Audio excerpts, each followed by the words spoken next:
So picture a remarkably quiet afternoon, you know?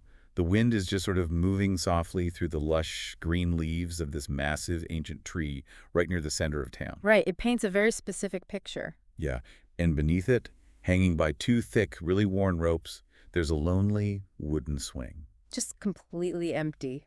Exactly. It's just gently creaking back and forth in the breeze. And if you listen closely, in the distance, you can hear the faint, happy laughter of other children playing together, just completely carefree. But hearing that distant joy, I mean, it only makes the silence around that empty swing feel heavier. It really does. Yeah. It is the absolute picture of childhood isolation. But then suddenly, that heavy silence is completely shattered by total chaos. Right, here comes the complete opposite energy. Yeah, you have this loud, fiercely disruptive 12-year-old kid in a blindingly bright orange jumpsuit, and he is just sprinting across the rooftop. Carrying buckets of paint, if I remember correctly. Oh yeah, heavy buckets of paint, swinging them wildly, and he is laughing at the absolute top of his lungs. He is busy vandalizing the most revered monument in his entire community. Which is such a wild thing for a kid to do. It is. I mean, imagine something like Mount Rushmore, but carved into the cliffside, overlooking a sprawling ninja village. And this kid is painting ridiculous graffiti, like snot and insults, all over the towering stone faces of the village's past legendary leaders. It's such a jarring, brilliant contrast to open a story with. There really is. Because you have this profound, almost suffocating stillness of the empty swing, and it just gets completely obliterated by an explosion of desperate, chaotic energy from a child who basically refuses to be ignored. Welcome to our deep dive, everyone. Today we are looking at a global phenomenon that you have almost certainly heard of, even if you've never actually engaged with it directly. We are talking about Naruto. Yes, a massive cultural touchstone. But, you know, if you're sitting there thinking, oh, a cartoon about magic ninjas throwing fireballs, you really need to completely reset your expectations right now. Yeah, because we are not just doing a standard recap of a popular anime today. Not at all. We have a massive, very comprehensive analytical document in front of us from 2026 that completely dissects this franchise. It's a fascinating text. It is. We are looking at its deep history, its surprisingly rigorous psychological framework, the massive commercial ecosystem surrounding it, and its undeniable cultural impact. So what is our main goal today? Well, the mission for this deep dive is to look way past the surface-level action-adventure.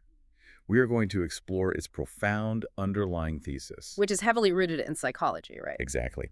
We're going to examine how children inherit the trauma of adults, how they fight for psychological recognition, and how a story that is fundamentally about crippling loneliness was somehow engineered into this massive global machine that literally sells the concept of belonging to millions of people. What's fascinating here is that when you really strip away the supernatural elements, the magic, the martial arts, the giant summoned creatures, the real conflict isn't about any of that. It is a battle over who gets to define a child's identity.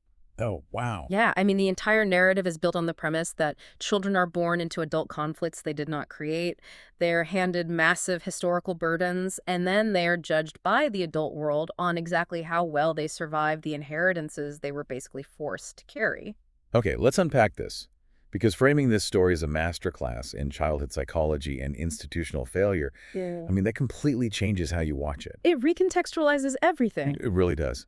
So let's start with that opening image of the vandal in the village. Right, the kid with the paint. Yeah, Naruto Uzumaki. He isn't just pulling a prank for the sake of being a brat. According to our source material, he is communicating a deeply unmet need. A very primal need, yeah. For those who might not know the exact lore, Naruto is a child who is carrying a literal demon. The nine-tailed fox, which is essentially a supernatural weapon of mass destruction. And it was sealed inside his body when he was an infant. So totally out of his control. Obviously, yeah. He didn't ask for it. It was put there to save the village from being destroyed by this beast. But as he grows up, the village adults look at him, and they don't see a child. No, they see the monster that killed their friends and family. Exactly. They give him shame, fear, disgust, and it's entirely without explanation. By a strict village decree, no one is actually allowed to tell him why he's a pariah. Which is just psychological torture for a kid. Right. I mean, imagine being a kid walking down the street and every adult looks at you like you're holding a live grenade, and you have absolutely no idea why. So what does he do? He acts out. He forces them to look at him. Exactly. And the distinction between how the village sees his actions and what those actions actually mean contains almost the entire philosophy of the franchise. Yeah, that's a great point. Because the adults see a delinquent breaking the rules, Yeah. right? Disrespecting sacred history. But the child is actually just demanding to be seen as a human being. Which brings us to his big dream. Yes, his stated dream from the very first chapter is to become Hokage. And for you listening, that is the title for the supreme military and political leader of the village.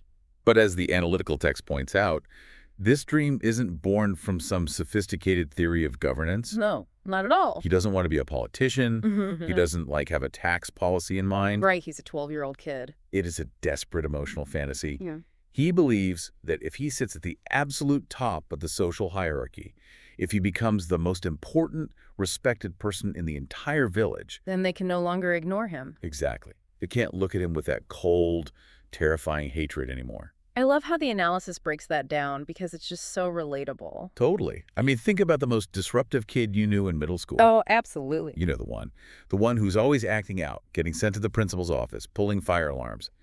If a child cannot get positive attention, if they're deprived of love and basic acknowledgement, negative attention is infinitely better than total invisibility. Right, because invisibility is essentially non-existence. Exactly. You would rather be yelled at by an angry mob than completely forgotten by the world.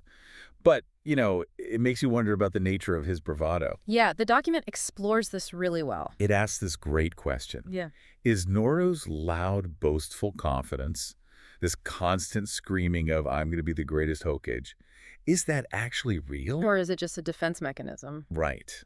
Is he projecting this extreme grandiosity just to protect himself from the terrifying thought that the village might actually be right about him? That he really is just a worthless monster. Exactly. Well, it is absolutely armor. And what makes the writing so compelling is that the story understands this perfectly. Right.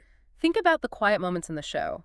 If he can imagine himself as the future leader, as a hidden genius just waiting to bloom, then the reality of the lonely child eating cheap instant ramen by himself in a dark, empty apartment isn't a tragedy. Oh, wow.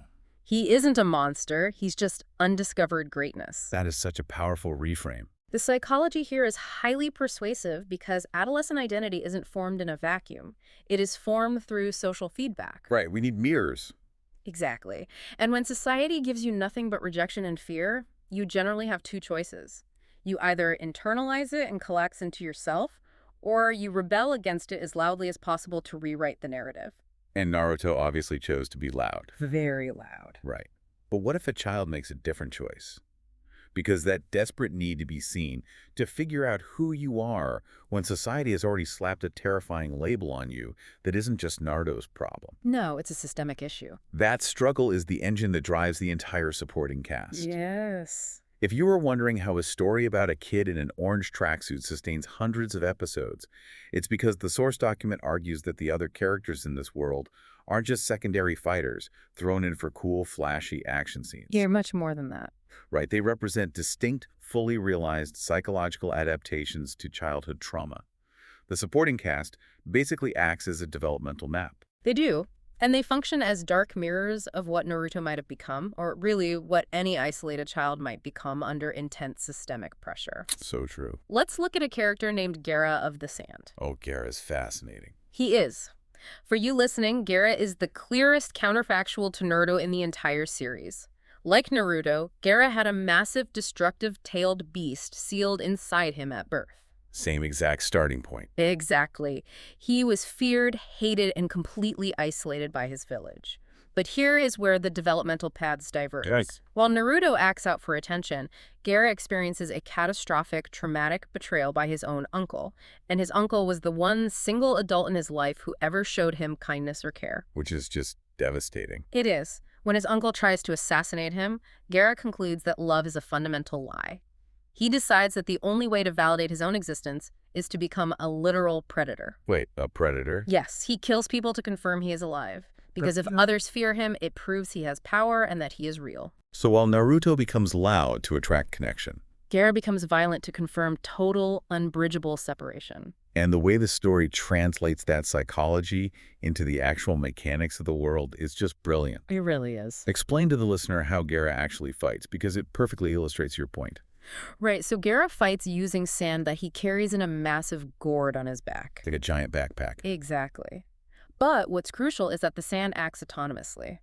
It forms a physical, impenetrable shield around him without him even having to consciously think about it or move his body. Oh. It is a literal, physical manifestation of an emotional wall. The trauma of his betrayal was so deep that his psyche and his magic created an automatic defense mechanism that prevents anyone from ever touching him again, physically or emotionally. It's chilling when you see it in action. He just stands there completely detached while this sand violently crushes anyone who comes near him. It's a perfect visual metaphor. It is. And then, on the other end of the spectrum, you have Sasuke Uchiha. Ah! Yeah, if Gaara is the child who becomes a monster to survive, Sasuke is a child who makes his pain incredibly exclusive. That's a great way to put it. For context, Sasuke's entire extended family, his entire clan, was massacred in a single night by his own older brother. Which is unimaginable trauma. Just horrific. Uh-huh. But instead of acting out for attention like Naruto or becoming a chaotic predator like Gaara, Sasuke internalizes his immense grief. Right. He turns it into this singular, cold, obsessive purpose, which is revenge. He pushes everyone away, friends, mentors, teammates. Because forming new bonds feels like a betrayal. Exactly. Moving on feels like a betrayal of his murdered family. His pain basically says, you can never understand me, so don't even try. Whereas Naruto's pain says, please, just see me. And just like with Gaara, Sasuke's fighting style is deeply biographical. Yes, the source talks about this. Sasuke fights with incredible, isolating, piercing precision. He uses lightning and fire, but his signature ability is a genetic eye technique called the Sharingan, Right, the famous eye. which allows him to analyze and predict movements. It requires intense focus, observation, and calculation. That's very analytical. It is the fighting style of someone who trusts absolutely no one and relies entirely on their own hypervigilance to survive a hostile world. That makes total sense. But, it's important to note that the series also showcases adaptations that aren't purely about violent, life-altering trauma. Right. Some of it is rather about the suffocating pressures of expectation. Yes. Think about Shikamaru Nara. Oh, Shikamaru. Everyone listening right now knows a Shikamaru. Absolutely. He is a brilliant, profoundly gifted child. His IQ is off the charts. But he aggressively weaponizes boredom. He really does. He pretends to be lazy, unmotivated, completely checked out. He constantly complains that everything is a drag. And why is that? Because he is smart enough to understand early on that in a highly militarized, demanding society, competence attracts responsibility. Which is a very astute observation for a kid. Right. If the adults know exactly how smart you are, they will put you in charge. They will give you obligations, and eventually the lives of your friends will depend on your strategies on the battlefield. That is a lot of weight for a child. It's terrifying. Yeah. So, to protect himself from the paralyzing anxiety of being responsible for life and death, he avoids the assignment entirely by playing the fool. And again, look at how he fights. Shikamaru uses a technique called the shadow possession jutsu. I love this move. It's so clever. Yep. He physically stretches his own shadow across the ground, and if it connects with an opponent's shadow, they are physically paralyzed and forced to perfectly mimic his movements. Which is just so fitting for his personality. Exactly. He doesn't overpower people with brute force. He forces them to stop moving. He is essentially weaponizing his own desire for stillness and his lack of exertion against them. That is brilliant. If we connect this to the bigger picture, the battles in this franchise are rarely just about physical strength or who has the bigger fireball. There are biographical arguments. When these characters clash, it's not just a test of martial arts. It is a profound test of whose psychological coping mechanism is more valid in the face of suffering. Here's where it gets really interesting, though. The source document points out this incredible, unresolved tension in Naruto and Sasuke's dynamic. Yes, the core relationship of the series. Which forms the spine of the entire narrative. Without spoiling too much, eventually, Sasuke decides to abandon the village to seek the power he needs for his revenge. Right. And Naruto is relentless in his pursuit of Sasuke. He spends years of his life, risks life and limb, just refusing to give up on bringing Sasuke back. The story frames this as the ultimate act of friendship. The standard narrative, yeah. But Our analytical document asks a very uncomfortable question. It does. Is Naruto's loyalty actually healthy here? Or does it cross a very dark line into intrusion? Which is a valid critique. Because Naruto completely refuses to respect Sasuke's autonomy. He decides that he understands what Sasuke needs better than Sasuke does. Right, he takes away his agency. Exactly. Makes you wonder, is Naruto chasing his friend because he truly loves him?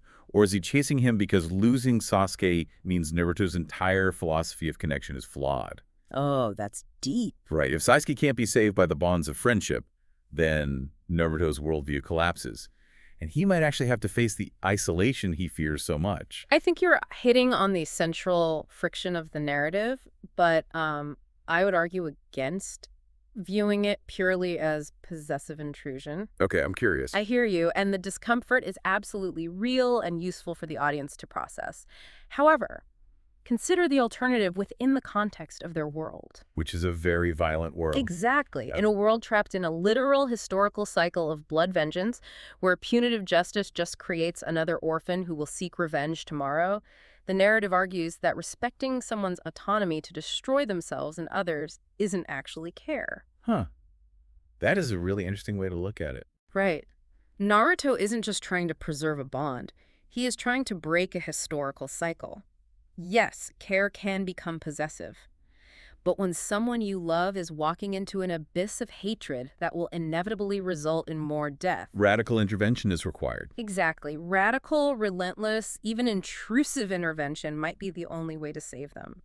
Sasuke is fighting for the autonomy to define his own grief through violence. And Naruto. Naruto is fighting to prove that grief doesn't have to be terminal. Okay, that is a fair counterpoint. Yeah.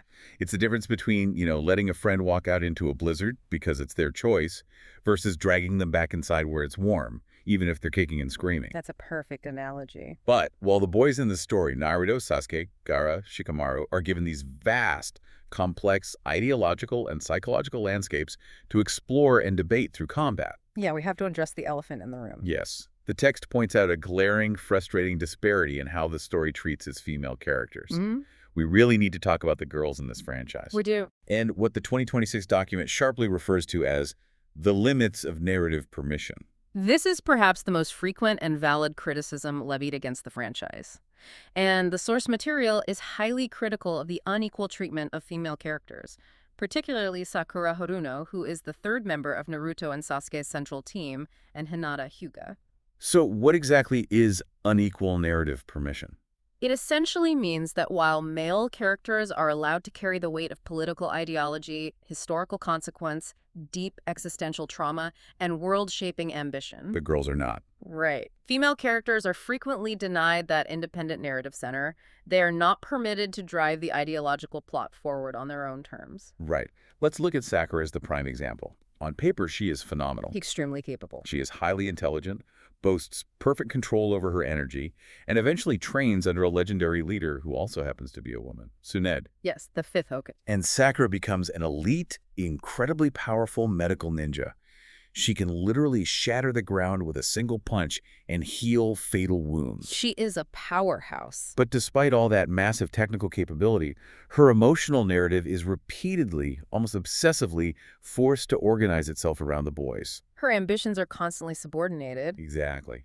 Subordinated to her romantic feelings for Sasuke, who treats her terribly, by the way, or her need to manage the emotional fallout of the rivalry between Naruto and Sasuke. That's so frustrating to watch. Even when she achieves immense power, her internal monologue is usually about catching up to the boys so they can finally look at her, rather than, a self-actualized desire to change the world. And this isn't just an anecdotal observation from frustrated fans. The text has data on this, right? It does. The document cites a 2026 qualitative study of the anime script, which found that male characters entirely dominated the dialogue, the emotional development, and the crucial narrative movement. Entirely dominated. Wow. Yes, female characters often spoke in reactions rather than actions. That is so telling. Even the creator of the series, Masashi Kishimoto, has openly admitted in interviews his profound struggle with writing female characters. I mean, at least he admits it, but still. Right. As a result, the female characters are often positioned structurally as healers, emotional supporters, or romantic witnesses to the grand philosophical conflicts waged by the men. like Hinata. Take Hinata Hyuga, exactly.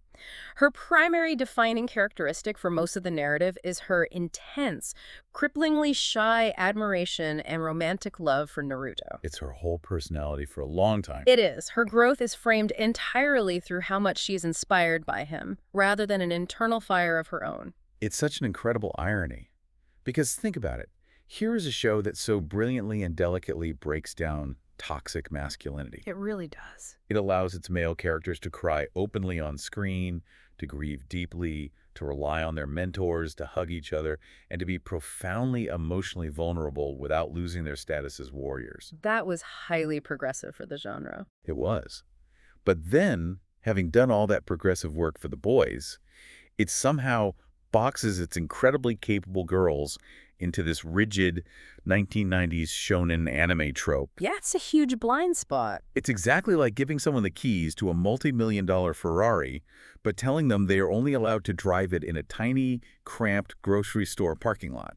Oh, that's good. Right. I mean, Yep. they have all this horsepower that they're literally punching craters into the earth, but they have no narrative space to actually drive the plot anywhere meaningful. That is an excellent analogy. Sakura represents the ordinary child trying to construct competence in a world dominated by inherited gifts and destined rivalries, which is a fascinating theme. It really is. But she is rarely given the space to let that hard-won competence define the ideology of the world. She is allowed to heal the heroes, but she is rarely allowed to be the hero who resolves the thematic conflict. And if we step back and look at all these children, boys and girls alike, who are struggling to survive these assigned identities, these limited roles, and heavy inheritances, We'd have to look at the adult. we inevitably have to look at the adults who designed the system, assigning them these burdens in the first place. Yes, let's pivot to the institutions of childhood in this world. Because when you strip away the fantasy aesthetic of, the headbands and magic spells, the hidden village system is essentially a bureaucratized, state-sponsored military base, That actively uses children as soldiers and mercenaries. which is horrifying. To understand the system, you really have to understand the historical context within the story. Okay, so lay it out for us. Decades before Naruto was born, the world was in an era of warring states. Clans fought endless, chaotic, bloody skirmishes, and children rarely lived past the age of 30. A completely brutal existence. Yes. So the creation of the hidden villages, which are allied clusters of clans living under one leader, the Hokage was designed to stop that endless clan warfare. And historically, that was genuine progress. It was. It created stability. But the new system didn't actually abolish child warfare. It standardized it. It corporatized it. Exactly. Under the hidden village system, children attend military academies, starting at very young ages. They wear uniforms, they take written and physical examinations, and upon graduation at age 12, they enter formal chains of command. That's 12. At 12, violence becomes regulated, outsourced, and economically productive for the village as they take on mercenary missions for other countries. It's terrifying when you actually stop and think about what you were watching. You have 12-year-olds taking assassination contracts to balance the village budget. It's a military-industrial complex. And the perfect microcosm of this terror is the famous Chunin exams arc. Oh, fans love this arc. They do, Yeah. because it's incredibly exciting, action-packed tournament storytelling. But the document breaks down exactly why it resonates so deeply on a psychological level. Yes, the metaphor underneath it all. It uses fantasy to exaggerate the very real, very stressful pressures of modern, real-world schooling. For you listening, think back to the most stressful standardized tests you ever took. The SATs, a bar exam, university entrance exams. Exactly. In the real world, a standardized test can feel like a crushing verdict on your worth as a human being. Are you gifted? Are you weak? Will your parents be proud? Will you get a job? The stakes feel like life or death. Right.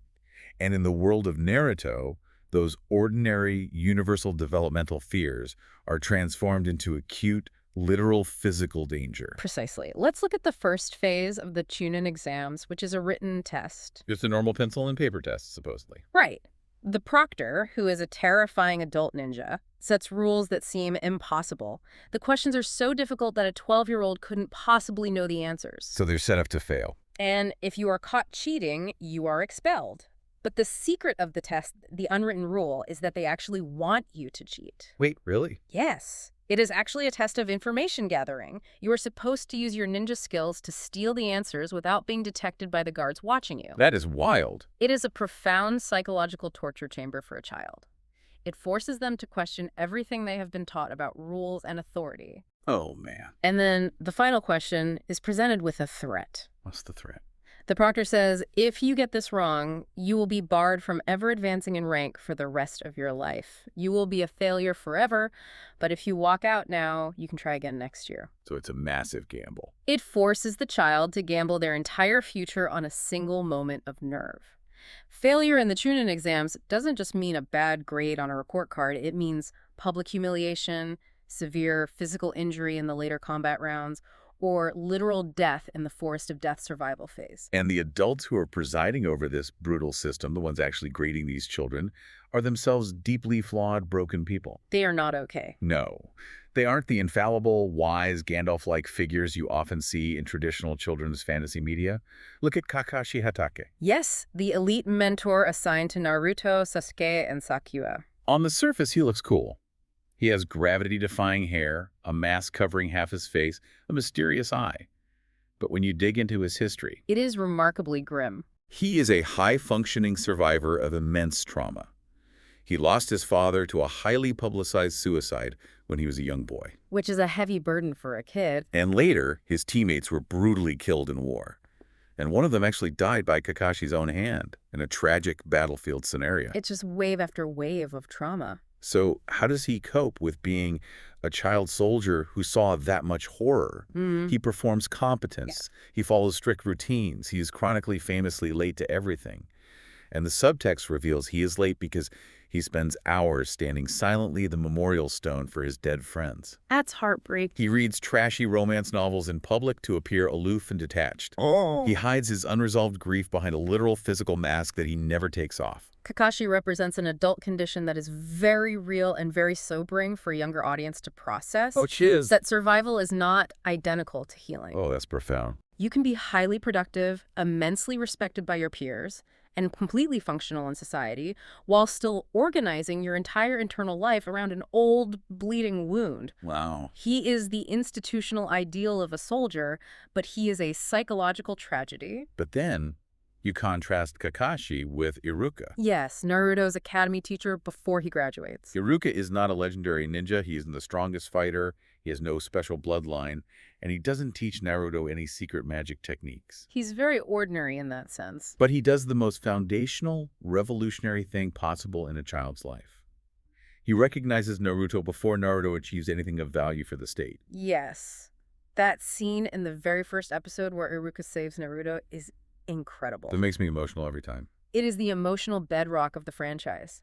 Iruka, whose own parents were actually killed by the nine-tailed fox sealed inside Naruto, has every reason to hate the boy. He really does. But he looks past his own trauma, buys Naruto a bowl of ramen, sees the profound pain beneath the misbehavior, and acknowledges him as a good kid who is just suffering. Just a single act of kindness. That one single act of unconditional recognition literally redirects the course of history in this fictional world. It gives Naruto a tether to humanity.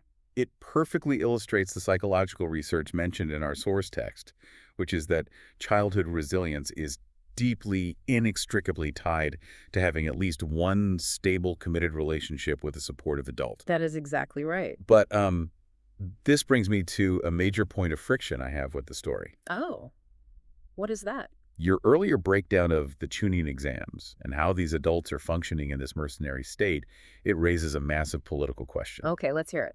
I have to ask, Mm-hmm. does the series actually want to change this corrupt institutional system?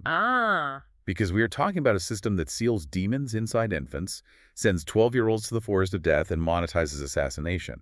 Does the narrative actually want to tear that down, or does it just want to put a good guy, namely Naruto, in charge of it? That is the million-dollar question. Right. Does Naruto's dream of becoming Hokage mean reforming the military-industrial complex, or does it just mean being a really nice, empathetic CEO of a company that exploits child soldiers? That is the great unanswered political tension of the work, and the document tackles it head-on. I'm glad it does, because it bugs me. The narrative frequently imagines politics purely as a problem of moral leadership rather than structural design. Right. Naruto is incredibly gifted at humanizing his enemies and ending immediate localized wars through empathy.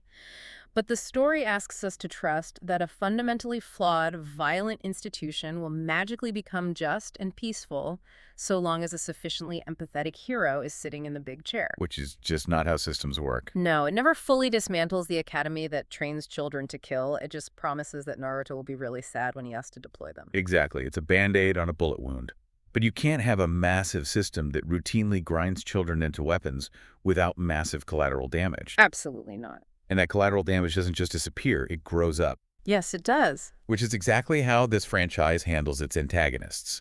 Because the villains in this franchise are not just cackling monsters born in the dark who want to take over the world for the fun of it. No, they're almost universally wounded children. It all comes back to childhood. It does.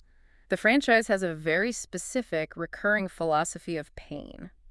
The antagonists are individuals who experience profound, devastating trauma, usually due to the direct failures of the adult institutions we just discussed. And then what do they do with that trauma? They universalize their personal pain into a radical political theory. Okay, let's unpack these villains, because they are easily some of the most fascinating characters in modern fiction. They are iconic. Take Itachi Uchiha, Sasuke's older brother, the one who massacred their entire family. Right. When he is first introduced, he seems like pure, unadulterated evil. But the truth is, he is the ultimate parentified child. A tragic figure, really. So tragic. The adult leadership of the village discovered that the Uchiha clan was planning a violent coup that would have sparked a world war. So, massive stake. Huge. So the adults turned to Itachi, who was just a teenager at the time. They praised him for thinking like a Hokage at a young age. Which sounds like a compliment. But the document points out how disturbing that compliment actually is. Yeah, it's very sinister. The adults valued him because he could suppress his normal emotional needs and understand cold, calculated political violence before he was developmentally ready. They manipulated him. They essentially forced him to slaughter his own clan, including his parents, to prevent the civil war. And they called it a noble sacrifice. But let's be real here. It was a child sacrificed by adults to maintain their political stability. Yes. He absorbed the sins of the state so the state could keep its hands clean. And then you have Nagato, who operates under the imposing name of Pain. Pain is terrifying. If Itachi is the victim of internal village politics, Nagato is the victim of global imperialism. Okay, explain that. He is a war orphan who grew up in a small, impoverished country that was constantly used as a battleground by the larger, wealthier nations, including Naruto's village. So he sees the hypocrisy of the big nations. Exactly. Nagato's political theory is based on mutually assured destruction and deterrence.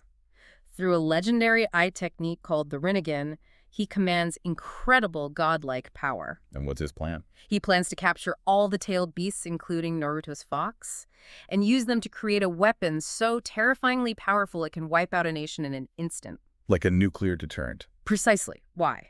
Because he believes the world is fundamentally selfish and will only stop fighting if everyone is forced to experience equal, devastating, overwhelming trauma. He wants to weaponize pain to force a global empathy born of terror. That is dark. And finally, you have Obito Uchiha. Ah, Obito. He is a grieving boy who experiences such catastrophic traumatic loss, witnessing the death of his teammate, Rin, whom he loved, that his mind just completely fractures. He just breaks. He decides that reality itself is fundamentally broken and filled with inevitable suffering. So his solution isn't to fix the world or to deter war like Nagato. No, his solution is much more abstract. His solution is to cast a planetary illusion, essentially plugging every human being into a matrix-like dream state where loss cannot occur. Where the dead are alive. Exactly. And where trauma doesn't exist. He is willing to strip humanity of its free will just to eliminate the possibility of grief. The story grammar here, the structural rhythm Kishimoto uses for these encounters, is so incredibly distinct. It is. Think about how this usually plays out for the viewer. First, a villain like Pain attacks the village, destroys buildings, kills beloved characters, and they just seem like an irredeemable monster. A classic bad guy. Then, right in the middle of the climax, the fight pauses. We get a sprawling flashback revealing their childhood trauma, showing exactly how they were failed, abandoned, or used by the world. And suddenly, the audience is forced into this incredibly uncomfortable position of having to reevaluate their judgment. it creates immense cognitive dissonance for the viewer. And here's the kicker. Naruto's signature move to defeat these world-ending threats isn't usually his strongest punch or a giant fireball. No, it's not physical. It's his ability to recognize their pain. The fandom literally calls it talk no jutsu. I love that term. Me too. He listens to them. He connects his own profound experience of isolation to theirs, and he challenges their worldview verbally. He basically argues them down from their ledge. It is a radical narrative choice for a genre entirely built on martial arts combat. It really is. The story proposes a very mature idea that understanding the context of a person's life should profoundly change how we interpret their conduct. Right. Naruto doesn't look at Nagato and tell him that his pain is imaginary or that his anger at the great nations is unjustified. He acknowledges that the system is broken. He validates the trauma. Yes, but he argues that just because pain is inevitable, it does not dictate the only possible future. He asks the villains to trust in the possibility of a future that isn't dictated by the past. But, I have to push back hard on the ethics of this here. Okay, let's hear it. It sounds beautiful in theory, right? Yeah. But if someone like Pain completely destroys your city, turns it into a crater, murders your friends, and causes mass, unimaginable suffering, is heart-to-heart chat over a cup of tea really enough? It's a tough pill to swallow. The document highlights the extreme danger of this narrative shortcut. Empathy can absolutely stop a batter in the moment. De-escalation is great. Yeah. But the story frequently uses forgiveness and emotional reconciliation as a complete replacement for real accountability. It skips a few steps. It bypasses the necessary grueling real-world steps of restitution, legal consequences, and centering the needs of the victims who lost their homes and families. Right. It essentially asks the victims of horrific violence to carry the burden of redeeming and forgiving their abusers, just because the hero had a good chat with them. I completely understand the frustration with that, and the source text agrees that it borders on naive. The series is undeniably at its strongest when empathy opens the possibility of change. It is at its weakest when empathy appears to complete the entire work of justice all by itself. Exactly. It conflates emotional understanding with systemic repair. Perfectly stated. However, let me play devil's advocate for a moment here. Please do. Consider the philosophical corner the author painted himself into. If the core problem of this ninja world is an endless retaliatory cycle of blood vengeance, an eye for an eye until everyone is blind, how do you actually stop it? That is the problem. Punitive justice, executing Pain or executing Sasuke, might satisfy the victims in the short term, but in this world, it just creates another orphan who will seek revenge on the executioner tomorrow. Right. The cycle continues. So the narrative argues, perhaps clumsily, that radical, almost unfair forgiveness is the only way to break the wheel. It is an idealistic extreme presented as the only cure to a cynical extreme. That is a fascinating way to frame it. You're saying the forgiveness isn't about ignoring justice, it's an intentional disruption of a doomed cycle. Precisely. Speaking of disruptive themes and contradictions, this idea of overcoming your trauma through sheer will, empathy, and making different choices brings up a massive, glaring contradiction that takes over the story's later years. The great thematic pivot. The battle between effort and destiny. Yes, the ideological shift as the franchise expanded into its second half is profound. And arguably, it's the most controversial element among the fans. Oh, for sure. In the early arcs, the central beating heart of the theme is heavily focused on the idea that effort beats natural talent, that a nobody who works hard can surpass a genius who was born with gifts. We see this perfectly encapsulated in the beloved character of Rock Lee. Oh, Rock Lee is the absolute best. If you haven't seen this show, let me paint a picture of Rock Lee for you. He is a kid with absolutely zero magical talent in a world completely run by magic. No ninjutsu, no jinjutsu. Exactly. He can't use illusions, he can't shoot fireballs, he can't walk on water. He is a totally normal kid. So what does he do? He trains. He dedicates himself entirely, obsessively, to pure, grueling physical martial arts.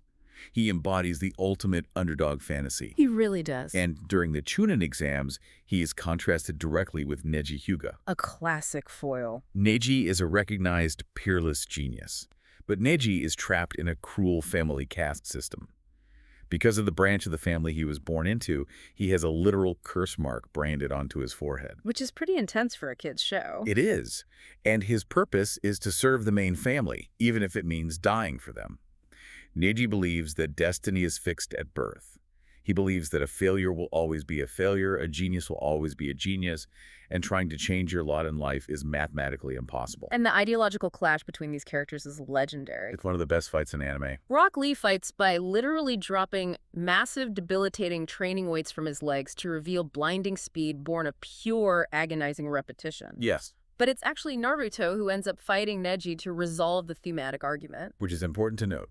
Naruto, who is perceived as a talentless loser, literally beats Neji, the untouchable genius, in a brutal fight in front of a stadium of people, specifically to prove him wrong. To prove that anyone can change their fate through hard work, defiance, and refusal to yield. Right. But if we connect this to the bigger picture, the irony that emerges in the final arcs of the story, years later, is staggering. It's almost funny.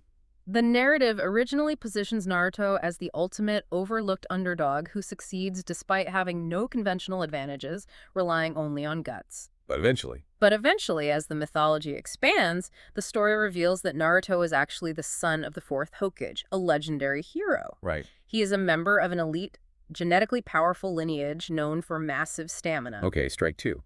And ultimately, he is revealed to be the literal spiritual reincarnation of a mythological demigod destined by prophecy to clash with his rival, who is the reincarnation of the other demigod. I just have to laugh in disbelief every time I think about that pivot. It is a massive shift. So the ultimate underdog story. The champion of hard work beats talent. The kid who beat Neji to prove destiny is a lie.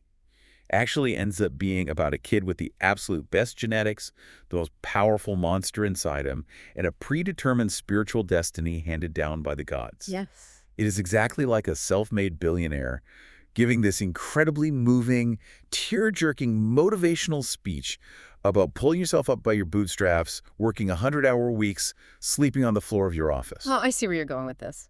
Only for someone to hand you their unauthorized biography, revealing they inherited a massive fortune, a network of elite connections, and a multi-million-dollar trust fund from their dad. It completely changes the symbolic argument of the entire series. It absolutely does, Yeah. and it alienated a segment of the fan base. Naturally, the core message shifts dramatically. It moves from ordinary effort can overcome elite privilege to character determines how you use your elite privilege. Which is a very different story. It becomes a story about what exceptional, destined people do with their immense world-breaking power, rather than a story about ordinary potential flourishing against the odds. Yeah. The tactical, grounded, desperate problem-solving of the early series, like using shadows or dropping leg weights, is entirely replaced by godlike, world-altering mythology, giant energy avatars, and literal meteorites falling from the sky. It turns into Dragon Ball Z. Essentially. And yet, despite these massive narrative contradictions, despite the deeply flawed political resolutions we talked about and the frustrating shift away from the underdog theme, the emotional core of this series was so incredibly powerful that it survived all of it. It thrived, even. In fact, it didn't just survive, it created an unprecedented global media empire. Which brings us to a fascinating turn in our source document. The economics of fandom, and how this franchise literally packaged and sold this feeling of belonging. Because to really understand Naruto, we have to understand the machine that produced it. The transition from a deeply personal, creator-led manga to a global multimedia institution is a fascinating case study in modern media economics. And we have to remember the human cost, right? Yes, we have to remember the human cost of this art. Masashi Kishimoto created this story, drawing roughly 20 pages a week, under a grueling, famously punishing weekly serialization schedule for 15 years. 15 years of that schedule is insane. But as it moved into television animation and then adapted to the internet age, transitioning from fans downloading pixelated, fan-subtitled piracy in the early 2000s to simultaneous global streaming on massive platforms today, It evolved. the franchise unlocked a brilliant, highly adaptable commercial design. The document uses a great, highly perceptive phrase to describe their merchandising strategy. It calls it wearable identity. That is so accurate. They didn't just sell a story. They sold the symbols of the story, and they let you put them on your own body. Exactly. Think about the forehead protector, the metal headband worn by the ninjas in the show. Right. Buying one of those isn't just buying a toy sword or an action figure.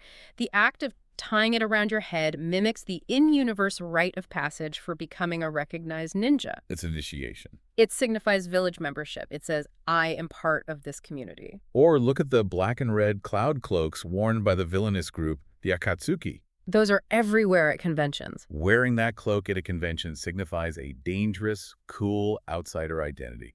The various clan symbols, the specific colors, they allow fans to communicate their specific emotional archetypes to the world without saying a word. It's a shorthand. Are you the loud, unbreakable optimist? Yeah. You wear the orange. Are you the guarded, traumatized survivor? You wear the Uchiha crest. The merchandise allows consumers, especially alienated teenagers, to select and publicly display the social position that speaks to their internal emotional state. And the numbers attached to this phenomenon are just staggering to wrap your head around. Give us the stats. There are over 250 million manga copies in circulation worldwide. They have sold over 30 million units of the Ultimate Ninja Storm video games. And by the way, those games were a brilliant move. They really were. They turned the passive spectator experience of watching an anime fight into a playable, interactive performance where you actually control the jutsu. And it just doesn't stop. Yeah. In July 2026, Lionsgate launched a massive worldwide casting call for a live-action Hollywood movie adaptation. Which is wild. This brand just keeps mutating and adapting to survive every shift in media consumption. And it survives across generations, which is rare. But the transition to the sequel series, Naruto Next Generations, Oh, yeah. it creates a fascinating, albeit deeply tragic, reversal of the original premise we started this discussion with. Tragic is the right word. Naruto, as we established, was a lonely orphan who desperately wanted a family, a village to recognize him, and connection. Right. Boruto, his son, actually has a family. He has parents, a sister, a safe village. But he experiences his father, Naruto, who is now the Hokage, as an absent, chronically overworked politician. The irony is heavy. Naruto falls asleep at his desk and sends shadow clones to his daughter's birthday party because he is too busy running the state. He's married to the job. The neglected child from the first series achieved his ultimate dream, but the institution that validates him now entirely consumes his time and energy, making him emotionally unavailable to his own child. Wow. It's like a Greek tragedy wrapped in an anime. It really is. And the irony of that exhaustion, of Naruto sitting at his desk, buried in paperwork, it bleeds out of the fiction and right into the real world. What do you mean? The source document mentions a major 2025 investigation by the Japan Fair Trade Commission into the anime industry's severe labor practices. Right. So you have to look at the whole picture here. We have a global franchise that is deeply, fundamentally critical of institutions that exploit, pressure, and exhaust children for profit and power. Right, the hidden villages. Yet that very story was produced, animated, and sustained by a corporate system of exhausted creators and animators working under immense pressure, low wages, and punishing deadlines. That is a profound, unavoidable commercial paradox. It is. The franchise spends hundreds of episodes criticizing the idea that you have to earn your right to exist through combat or usefulness. It tells children they have inherent value. But then, to sustain itself, it places that beautiful message directly inside a highly aggressive collectible market. Right, so we have a story that explicitly criticizes conditional belonging. It tells isolated kids, you have value just as you are. You don't need to be a weapon. Which is a beautiful message. It is. But then it commercializes that exact desperate desire for connection by selling them endless merchandise, trading cards, premium video games, and subscriptions that they have to buy in order to publicly belong to the fandom. Wow. In a very real way, the corporate machine monetizes the very loneliness and alienation that the art critiques. That is entirely true from a systemic level, but, we also have to be careful not to dismiss the human experience on the other end of that transaction. That commercial paradox doesn't mean the emotional connection the audience feels is fake or invalid. A fan, perhaps a teenager dealing with severe bullying or depression, can form a sincere, genuinely life-saving attachment to Naruto's story of perseverance and radical empathy. Absolutely. The art still matters. The fact that they bought that story on a branded t-shirt or a streaming platform doesn't negate the comfort it brings them. The cold commercial machine and the warm emotional truth exist simultaneously. They hold both realities at once. So what does this all mean? When we step back, take a breath, and look at this massive, sprawling, decades-long ninja world, what do we actually walk away with? I think we walk away with an appreciation for a complicated work of art. Naruto is a beautiful, deeply flawed, endlessly fascinating masterpiece of pop culture. It is a story that gave an entire generation of children a symbolic vocabulary for their anger, their fear of abandonment, and their crushing loneliness. It gave them a voice. It taught millions of people that a person's pain doesn't have to define their final moral destiny, and that radical empathy, even when it's messy and politically incomplete, can actually break historical cycles of violence. It challenges the rigid prejudice of the adult world, while vehemently preserving the intense friendships, the messy rivalries, and the competitive play of childhood. Exactly. But as our deep dive today has shown, it also leaves us with a critical, uncomfortable tension that it never quite resolves. The lingering question. The series teaches that a wounded, neglected child must prove themselves to be extraordinarily useful, powerful, and heroic before the community finally recognizes its catastrophic mistake in neglecting them in the first place. And that profound thought brings us right back to the beginning, right back to that empty, creaking wooden swing swaying under the tree. Full circle. The final thought our 2026 source text leaves us with is a lingering, incredibly provocative question for you to mull over the next time you see a piece of media about a chosen hero. Did the Hidden Leaf Village ever truly learn to see, value, and protect every vulnerable, lonely child within its walls? Or did they just learn to celebrate the one child who became powerful enough to save them from their own mistakes? It is the vast, defining difference between fundamentally changing the heart of a society and merely worshiping a hero who survived it. Thank you so much for joining us on this deep dive into the world of Naruto. Keep questioning the systems around you, keep looking closely beneath the surface of the stories and heroes you consume, and we will catch you on the next one.